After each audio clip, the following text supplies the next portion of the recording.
Bonjour à toutes et à tous, bienvenue sur votre chaîne d'information régionale.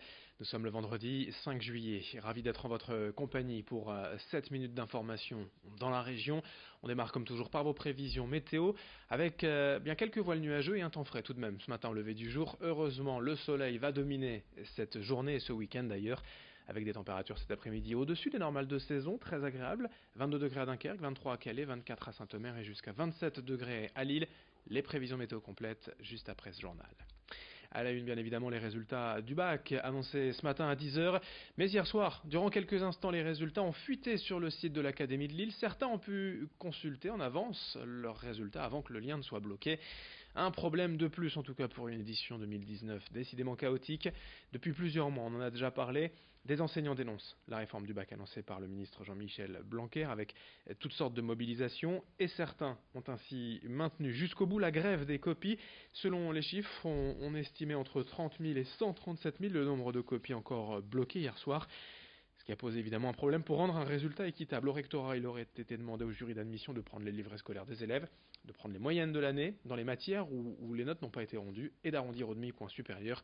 Une démarche illégitime pour les enseignants qui n'a fait que renforcer leur colère. Autre motif d'insatisfaction des enseignants, alors que l'année scolaire se termine officiellement aujourd'hui, près de 600 professeurs du premier degré dans les écoles, de la maternelle au CM2, n'ont toujours pas reçu leur affectation pour la rentrée prochaine.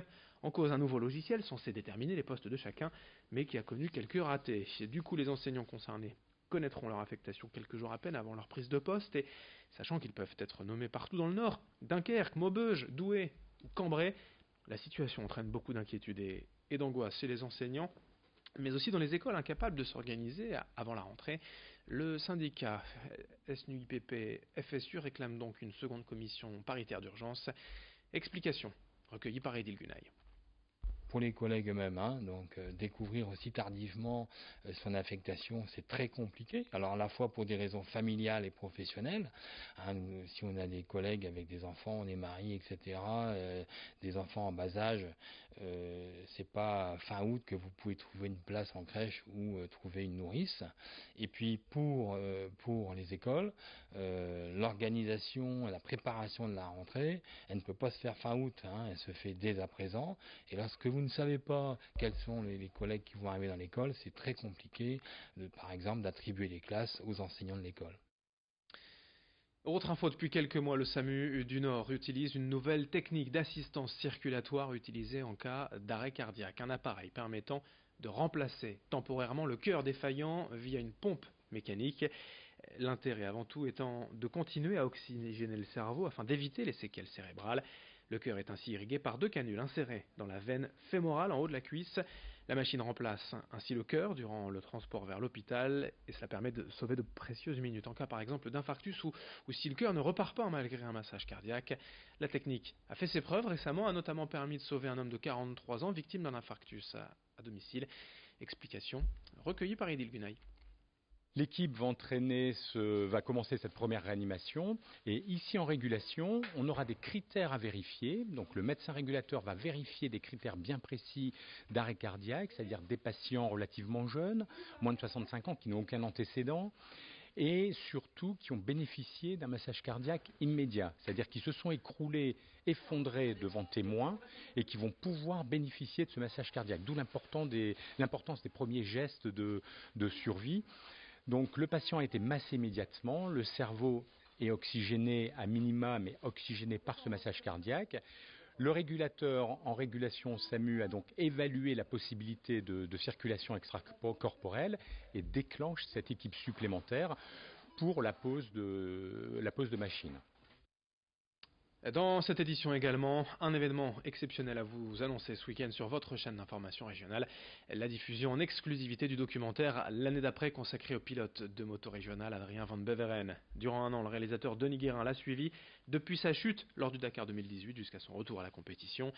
Un an pour récupérer de ses blessures, pour se reconstruire, un an de doute, de peur, de douleur, mais aussi des instants de bonheur et d'espoir. 52 minutes pour évoquer comment peut-on se relever après un échec. L'avant-première du documentaire avait lieu cette semaine à Saint-Omer. Nous y étions pour rencontrer Adrien Van Beveren. On l'écoute.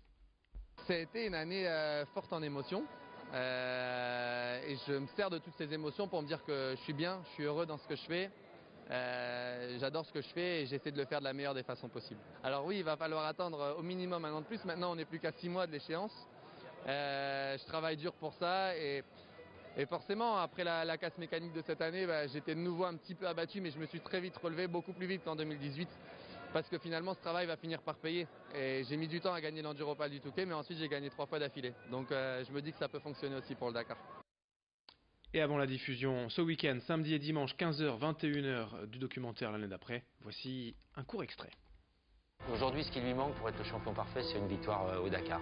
Et s'il y a cette victoire, je pense qu'il ne sera pas loin d'avoir bouclé la boucle du champion parfait. Au fond de moi, j'envisage pas ma carrière sportive et ma vie sans ramener la coupe du Dakar à la maison.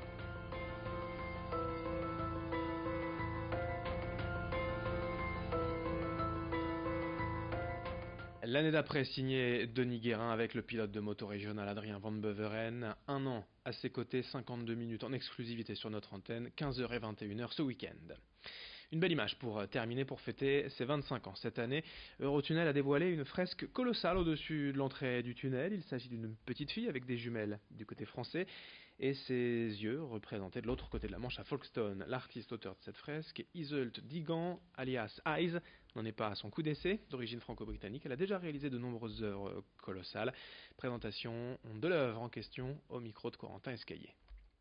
C'est effectivement pas la première fois que je réalise une œuvre aussi grande. Par contre, le contexte était assez particulier, donc techniquement c'était assez complexe. Il y avait plusieurs choses déjà. Il y a les caténaires, donc c'était très compliqué. On avait certains jours où il fallait travailler sur le tunnel sud, sur le tunnel nord. On était une équipe de 8 avec plusieurs nacelles à travailler en même temps, par le haut, par le bas, des nacelles ciseaux, etc. C'était assez intéressant en fait techniquement de réaliser l'œuvre sur ce site. Le mur est arrondi. Enfin bon, il y avait beaucoup d'aspects techniques à appréhender et c'était un très beau challenge. Fin de ce journal régional, à suivre dans un instant vos prévisions météo et d'autres infos dès le prochain quart d'heure. Merci de votre fidélité et très bonne journée à toutes et à tous.